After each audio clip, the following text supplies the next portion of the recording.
everyone and welcome back to my channel. Today I wanted to start a special reading vlog for Nonfiction November where I want to read 3 kind of historical nonfiction books. I have these 3 on my current TBR, so I thought it would be a good idea to bring them all together. I'm not quite sure whether I will manage to read all of them in November, even though that is my definite goal. But let's talk about these 3 books first.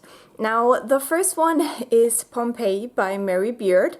This obviously focuses on Roman history. Pompeii is a famous city that was a Roman town that was destroyed by the Vesuve, which is a volcano. And yeah, as I said, it's very famous, and the subtitle of this is The Life of a Roman Town, and I think this focuses on all the things that we know and we don't know about life in Pompeii before it was destroyed. Then going in chronological order, the next one is The Five, The Untold Lives of the Women Killed by Jack the Ripper. This is a book that focuses on England in 1888, which was the year when Jack the Ripper was killing his victims. But this is more of a look at the victims and not so much on Jack the Ripper. This focuses on the lives that these women had or that they probably had. So it's also more focused on, you know, what we know about the lives of women during the time, which is very, very interesting to me. I love learning about the life of actual people rather than like big historic events. So that's why this one caught my eye as well. And then the last one I have owned for, I think, probably 10 years now. I have started reading it once, but I mean, how far did I get in? I even have the bookmark in here still. I got 37 pages in, and this is over 500 pages, so it's definitely a book that scares me. I don't think it has been translated. It's a German book called Unterwegs zur Familie Speer, and this one follows, better said, focuses on, I think, Albrecht Speer, who was a very famous Nazi, but I think he was never really punished for it because it was said that he was only the architect. And he was mainly the guy who wanted to build up a new Berlin, so to make this the capital of the Reich, basically. So I don't really know a lot about that person, and I thought that would be an interesting book to pick up. I can't talk. Yeah, that one I'm not so sure about. It's very big, and I think it's mostly accounts and interviews with people that actually knew the person. So it's gonna be very interesting. It's definitely a part of, you know, Nazi Germany history that I'm not very familiar with. So I'm intrigued to read it, but also scared because it is so freaking long.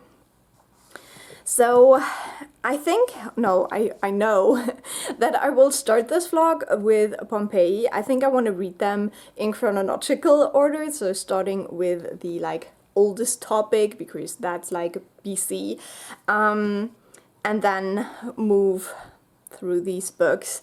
I've already started Pompeii last night. I read the introduction of this and I already got quite emotional. I was 12 years old when I first visited Pompeii, and it definitely sparked my interest in the Roman world, ancient Rome.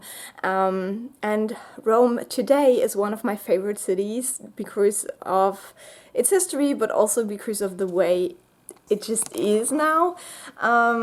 So yeah, this is probably gonna be very, very interesting, but also maybe a little bit of an emotional read because what happened to these people is like really scary and traumatic, and yeah, it just makes me feel things. So that's the plan. That's the plan. I will update you once I'm about 25-30% through Pompeii and let you know how it's going. So I'm here to give you my first update on Pompeii by Mary Beard. I'm almost halfway through this one right now. I read a lot of it yesterday because I didn't have any internet, and so I had a lot of time to read. This is very, very good. I'm really enjoying reading this. I think it's very interesting. I really like the way that we kind of circle in on the individual people who lived in Pompeii. So in the first chapter, we start out learning something about the history of the town. So when it was probably founded and which people lived there and how that changed over the centuries. And then we learn about the street system first, what the streets looked like and stuff like that. We learn about the houses, what different kind of residential houses there were in the city, what was on trend, so to speak. And then we learn about the decorations, the paintings, the wall decorations, and also what kind of furniture there probably was, which is also very, very interesting to me. And now I just started the chapter on kind of professions, so bakers and stuff like that. And I think this will focus more on what we know about the work that people did. So we've already heard about the painters, but now we're focusing on some other occupations as well. So yeah, I really like that kind of circling in on things. This book, if I compare it to The Rise and Fall of the Dinosaurs, which is one of those history books, if you want to call it like that, that is very similar because it is like very ancient history kind of. This one doesn't focus as much on the way the scientists work. So that was something I really liked in The Rise and Fall of the Dinosaurs, that it also focused on the way scientists work to figure all of these things out. This one is more of a summary of the findings, and in this one I really like how Mary Beard is sometimes throwing shade at other researchers, being like, oh yeah, like there's some extreme opinions about how that and that worked or what this and this was, but probably that's all wrong. So that's interesting, but you don't really learn a lot about how these things are done. You have like little mentions here and there, but I think I would have enjoyed to learn a little bit more about that as well, like to really understand where these ideas that we now have of the life of Pompeii actually came from. But that's really the only criticism that I have right now. I think it's very readable, very interesting, and I think it's the right amount of information. You know, if you would go further, it would probably get a little bit boring or harder to follow, and if you would write less, it would be like not very good, I guess. So I think it really holds that balance, and I love all the pictures in here. You have a lot of black and white pictures that are included in the text, but then you also have some special pages with colorful pictures, and I really enjoy that because I really like seeing what is explained to me as well. So that's awesome. I really like that. So yeah, overall, good start into Nonfiction November, and I'll keep you updated probably around the 2/3 mark again. We'll see. Depends on how fast my reading goes this weekend.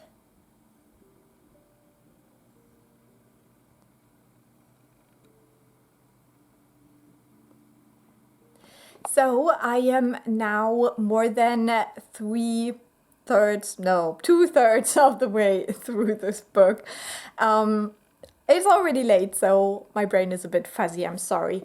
But I actually only have 1.5 chapters left, and then a little bit of more information that is in the back of this book, so I'm almost done.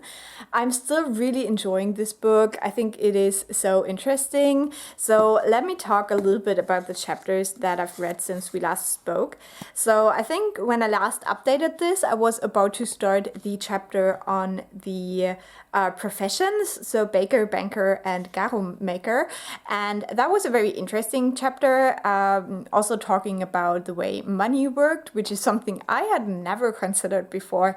like when you bought a house, were you bringing like a big card of money? Or was there some kind of like a credit system or something like that? So really interesting stuff. Also talking about the foods that were probably made and how they were made, and that it is still quite easy to identify bakeries because they had very clear materials that they were using and stuff like that. So that was very interesting. Also, the garum thing is, I think, one of the most infamous things about Roman food. This weird fish sauce that we still really don't know how it tasted, and it might have been good. It might have been really, really bad as well. And my hair is a mess. So yeah, that was a very fun and interesting chapter. Then after that one, there was one on politics, which was also really interesting, talking about who is allowed to vote and who was allowed to run for offices. And I think that is an interesting chapter because the kind of voting ads are the most well-known graffiti in the town. So that was very interesting. Also how they were very formulated, so they had a very clear structure to them, but then still probably people managed to use these in a like ironic way too, endorsing politicians by, you know, I don't know, making up like weird groups, like the lazy people or something, and then would say like the lazy people endorse this and that politician and stuff. So yeah, I thought that was very interesting as well. Then the chapter I finished yesterday was food, wine, sex, and bath. So that was very interesting as well. The brothels of Pompeii are infamous, and this also talked about what these imagined banquets the Romans had probably actually looked like. So that was quite interesting, talking a lot about what the typical meals consisted of, like mostly bread. And yeah, it's just very mundane stuff, but exactly the stuff that I'm into. Also talking about the bath. So far I always thought that these were probably were amazing. Like, I do like a good bath, you know. But when they talked about the fact that they didn't have any chlorine in their water, and that there were actually Roman doctors who advised you not to use the bath when you had any open wounds, made me reconsider. I don't want to go into a Roman bath. Thank you very much. And then the chapter that I started, I'm not quite finished, is Fun and Games. So that one is about gambling as well as theater. And now I am at the chapter that is about more of the like gladiator stuff, I believe. So that will be quite interesting as well. I think I will talk about that one a little bit after I finished the book, because I'm right in the middle there as well. But as I said, I think if you are at all interested in these more mundane things about romance, this book is really cool. Obviously it's a bit old, and now they are making like even more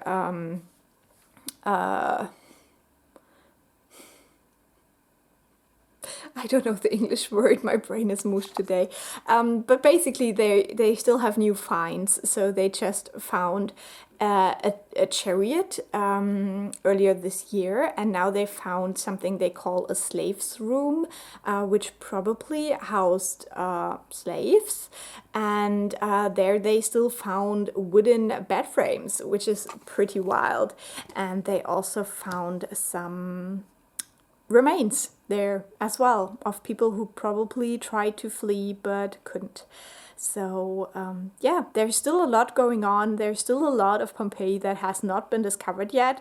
So I hope that maybe one day someone will write an equally cool book, but with even more of the newer finds in it as well. So last night I finished Pompeii by Mary Beard, and I'm finally done with this book. It took me a bit longer than I thought it would, but it's fine. I enjoyed it. I decided to give it 4 stars in the end, and I just want to talk about the last chapters now. Now, where I left off talking about the book, I think was in the fun and games chapter that was about theater and about gladiators and also about gambling, and I had read up to the point where it talked about the gladiators. I think that this is a little bit of a shorter chapter where I thought there would be more information, but apparently there really isn't. So that was interesting. It's not the chapter that I'm intrigued by the most, to be honest. I don't know why, but I think for many people gladiators are very intriguing. For me personally, not so sure about that. I don't think I would have ever watched these games if I could have avoided it. And then the last chapter I really liked is last chapter is A City Full of Gods. So this one talks about the different religions, the different temples that were found, and what we know about the way religion worked in ancient Rome. So that one I really enjoyed again. I think it's very intriguing the way that religion and the state were connected in Rome, and that it wasn't a religion in the sense that we have today. It also talked about how an atheist wouldn't have made any sense in the Roman world and would probably not have had any friends. So yeah, that was really, really interesting, and also talked about different other gods that were kind of brought into the religious cult, like some Egyptian gods and stuff like that. So that was really interesting. I really liked that. And then we have an epilogue where it talks about the grave sites outside of Pompeii. I would have liked to read more about this. I think it's very fascinating to look at these different tombs and the social status and stuff like that. So that is just an epilogue. It's very short. But obviously it's not so much about the life of a Roman town. That is more focused on the dead, so I guess that's why it was left out a little bit. And then there is a chapter about making a visit, so it basically explains you how best to visit Pompeii, since I've been there twice and also used different entrances both times. That wasn't like really important information to me. Definitely planning to go there again one day, but for now was really helpful, I guess. And then the further reading chapter is basically the references. It's done in a bit of a weird way, but yeah, basically she gives references to some things. She also recommends some books, but it's more references than recommendations. I thought it would be more recommendations, to be honest. So yeah, overall, I really enjoyed this book. It was a solid nonfiction read about a topic I'm interested in, so that is a 4-star rating for me. I think I would have enjoyed it if it went a little bit more into the excavations as well, but that's not the focus of the book, and I totally get why it wasn't done, but I think I would have been interested in it. And also seeing all the like newer finds that they're making at Pompeii, it does feel a bit dated, because yeah, there's just so much going on. And I mean, this book is from 2008, so yeah, over 10 years now, and I think during that time they've made many more excavations and incredible finds there. So yeah, I would love to read something more recent about Pompeii as well. But yeah, that's my first read then. I'm very happy that it started off on a solid read. And so the next one I'm gonna start now is The Five. So this is the one talking about the women who were murdered by Jack the Ripper, and I hope this one will be a very solid one as well. So I'll update you once I get into this one a little bit more. So I have finished the first 2 stories in The Five now. I'm 160 pages in, which is probably more than a third, I'm not quite sure. I have read Polly's story first, obviously. And Polly's story is really, really heartbreaking. I thought it was so sad to read about her. I almost had like physical reactions to that part of the book. My heart clenched and stuff like that. So yeah, it's just such a sad story. I don't want to spoil it, obviously, but with Polly's story, you just learn a lot about the position of women in this world. It is not fictional, but in this time, like in the 1800s in England, how a woman didn't really have any chances to survive without a man, and then also how hard that was made by the government, the role that women had to play in the society and stuff like that. So that was really heartbreaking. Like, Polly's story is so sad. Even if you take away the way she was murdered, it's still a sad story.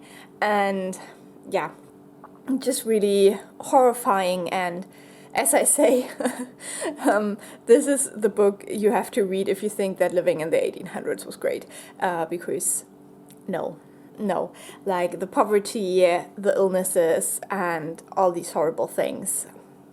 No, thank you. And then I read Annie's story. Annie's story is quite different. She had a lot of luck in her life. Like, she could have gone on a similar journey, I guess, as Polly, but she was more fortunate. But Annie's story is basically the story of an alcoholic during the time, and I think now it is known that alcohol consumption was quite widely spread with women during that time, which might go a little bit against what we think of the times. And yeah, her story is also heartbreaking and sad, but I think what separates Annie's story from Polly's is that Annie had so much more support. The really heartbreaking bits that both of these stories have in common, I feel like Annie had more agency in those moments, even though obviously her addiction didn't leave much room for anything.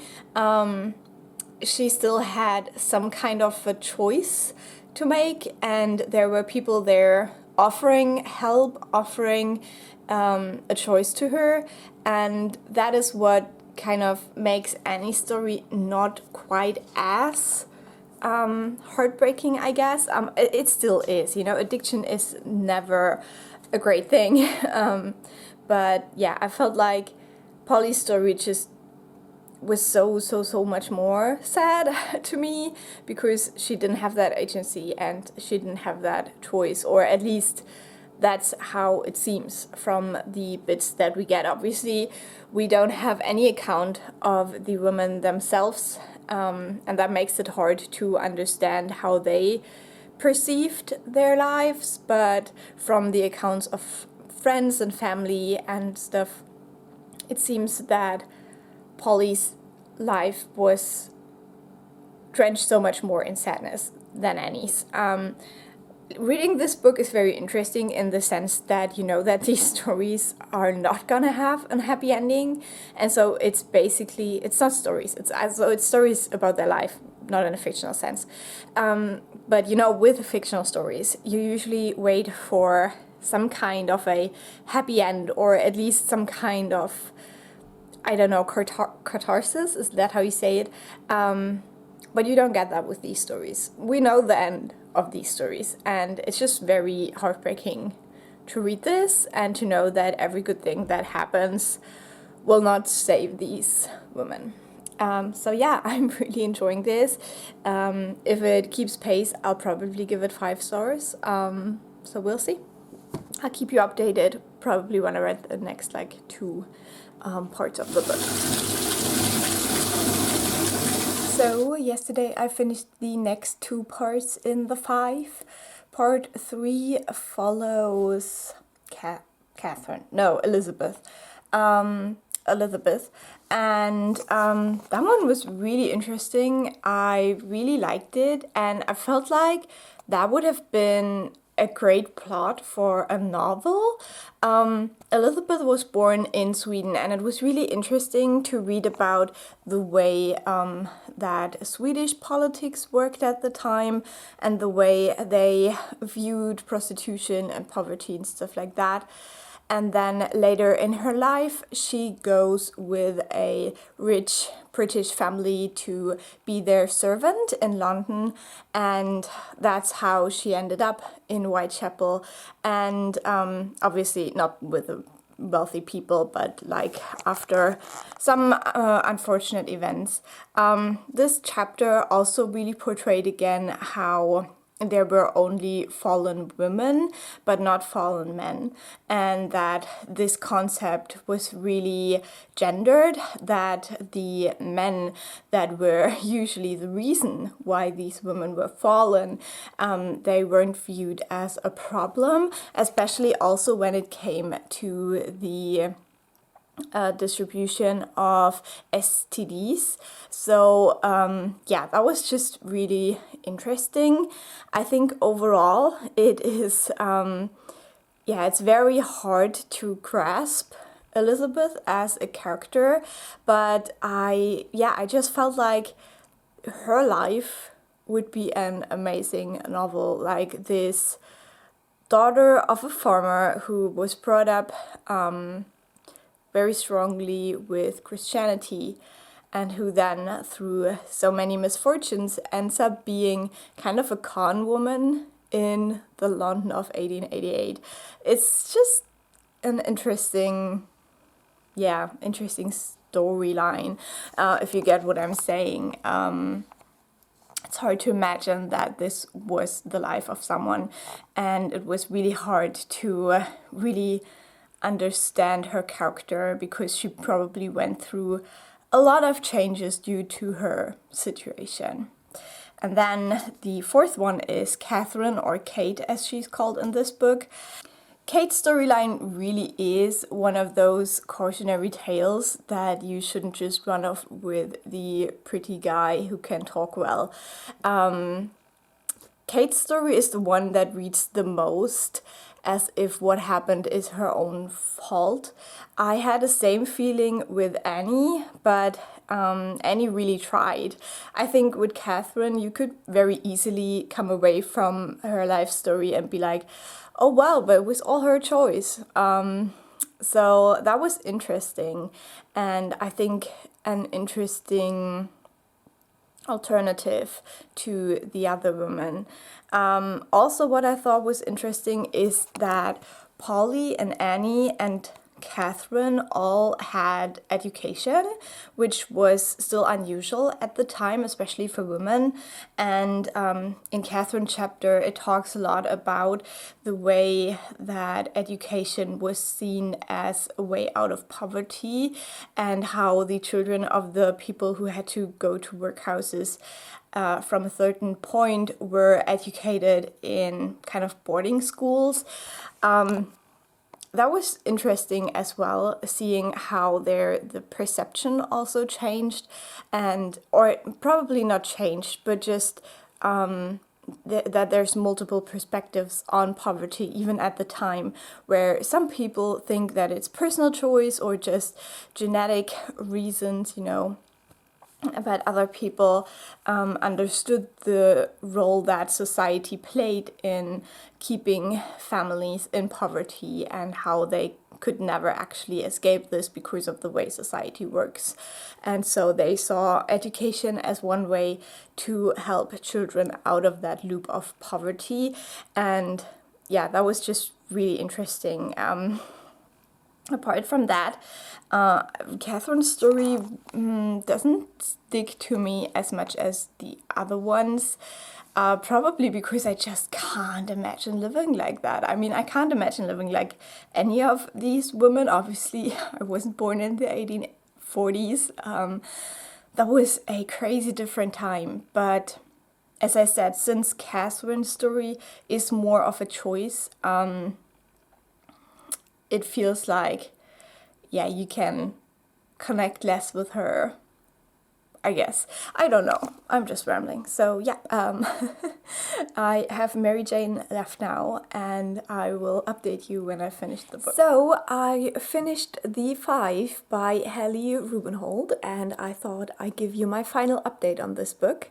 Now, I decided to overall give it 4.5 stars. I really enjoyed this. I think this is a non-fiction book that is very easy to read, very easy to get into, and it almost feels like fictional stories, just that the endings are never happy. Yeah, so that's my overall thoughts. The only chapter I haven't talked about yet is the Mary Jane chapter, and this one is definitely the most unsure chapter. I don't know how to really express it, but Mary Jane was someone where no one really knew where she came from, who she was. This is interesting because it seems that she had quite a good upbringing, and at first she was working in the more higher up sex trade, and due to things that happened to her, she ended up in Whitechapel in the end. She's also the youngest of the victims that are usually associated with Jack the Ripper. All the other women were in their 40s and she was in her 20s. Like all the other women, they had husbands or at least partners, they had children, and that's the stuff that you can trace. But with Mary Jane, that wasn't the case. So yeah, it's just very vague what is known about her at all.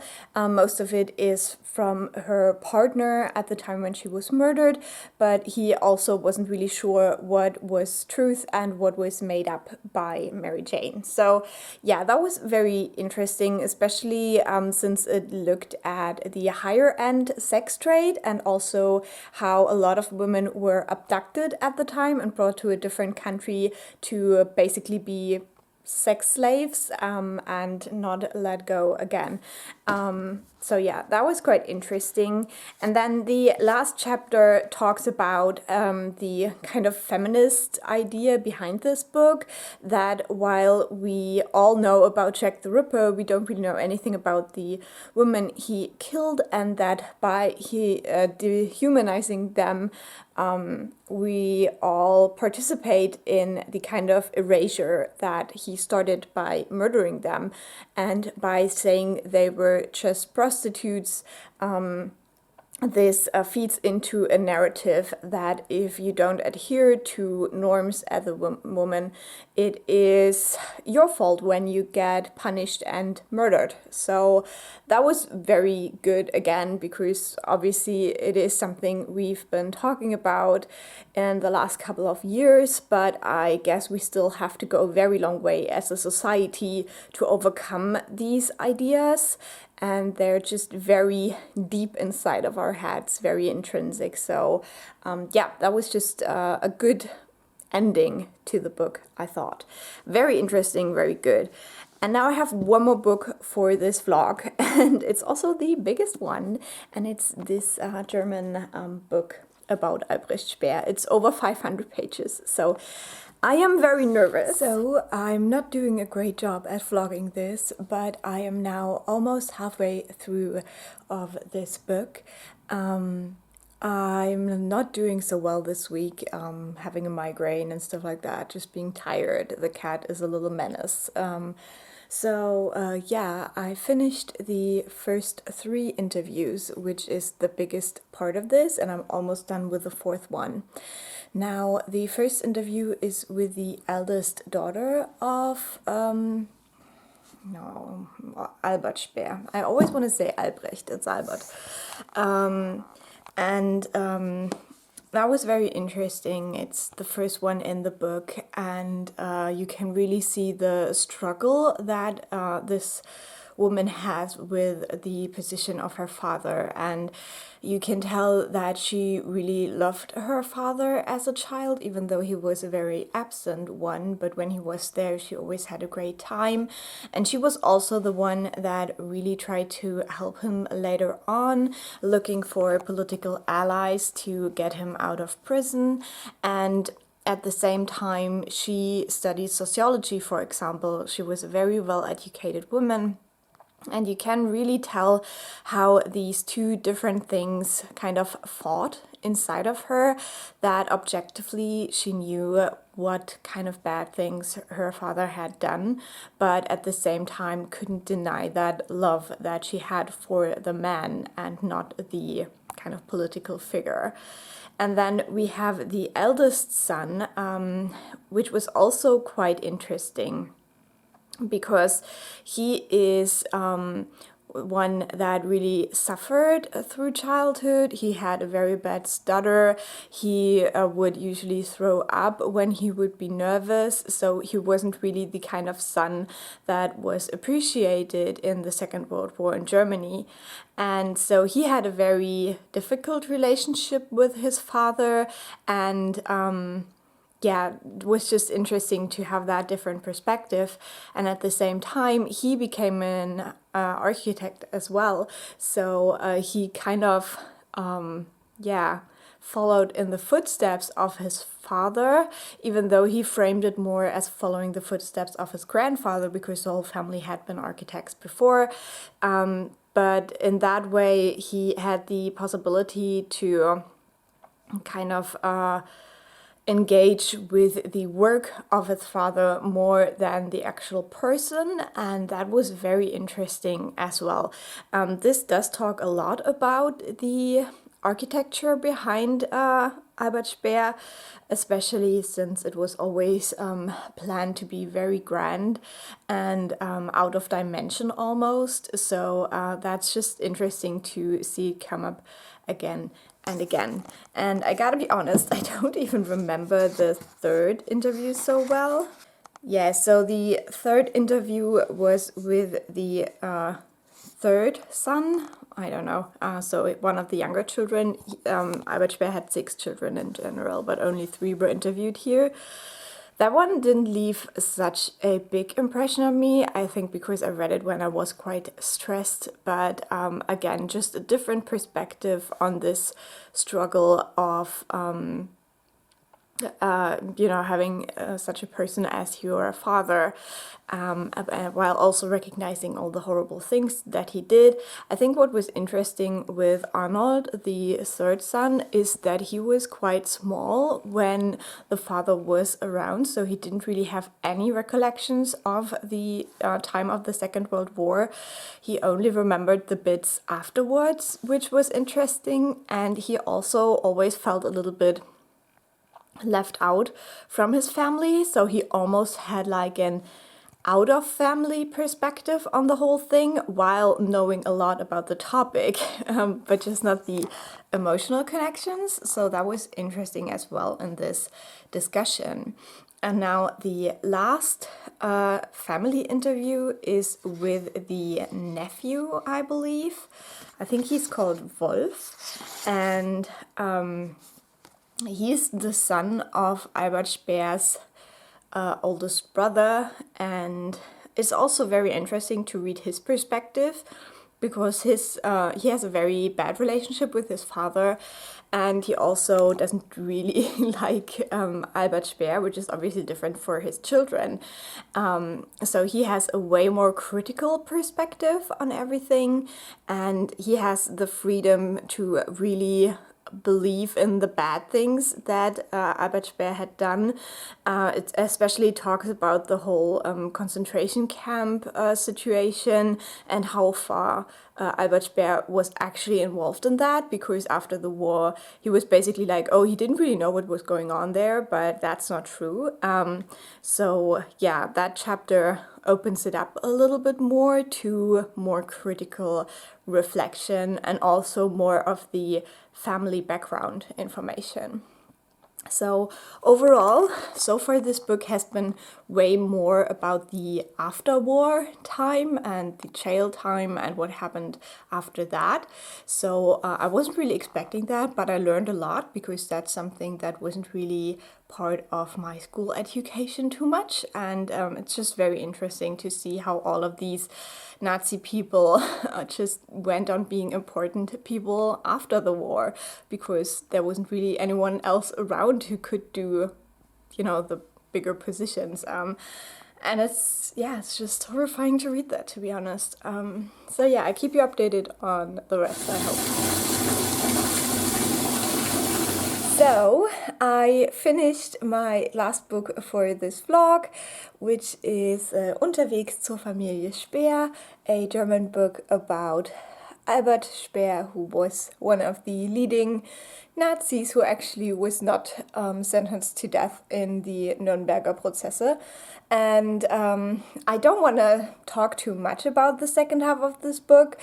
As I said, the first half was focusing on interviews with the family, the second half was focusing on other people, which I very much enjoyed. The interviews were much shorter and more focused, I guess, and there were a lot of interesting people interviewed, like Leni Riefenstahl, who was the filmmaker of Hitler, and then also people who were involved with the Spandauer Kriegsverbrecher prison. So they were the ones kind of watching over Speer when he was imprisoned for 20 years. And there were interviews with more sciencey people, like an architect and sociologist, and the other one, I don't quite remember what she had studied, I think a historian. So lots of different perspectives on this person and this case, and it was really interesting. And the main message was basically that Speer was a lot more involved in certain things than he made people believe in the Nürnberger Prozesse, especially with the deportation of Jews from Berlin. He was very much in the middle of that. And so the kind of final message of this book is kind of that he should have been sentenced to death as well, because he was just as guilty as all the other high leaders of this regime. So I definitely learned a lot from this. It is quite a deep dive into one person, and I think the book does show you why this is an interesting case study for the kind of Nazi time. So I gave it 4 stars. I think it's very interesting. I don't think it has been translated. It has like 7 reviews on Goodreads, so it was an interesting read, and I'm glad that I learned more about the everyday lives, but also the politics and the way this system worked that I did not learn in school. So that will bring this vlog to an end. So I have read 3 nonfiction books: Pompeii, The Five, and Unterwegs zur Familie Speer.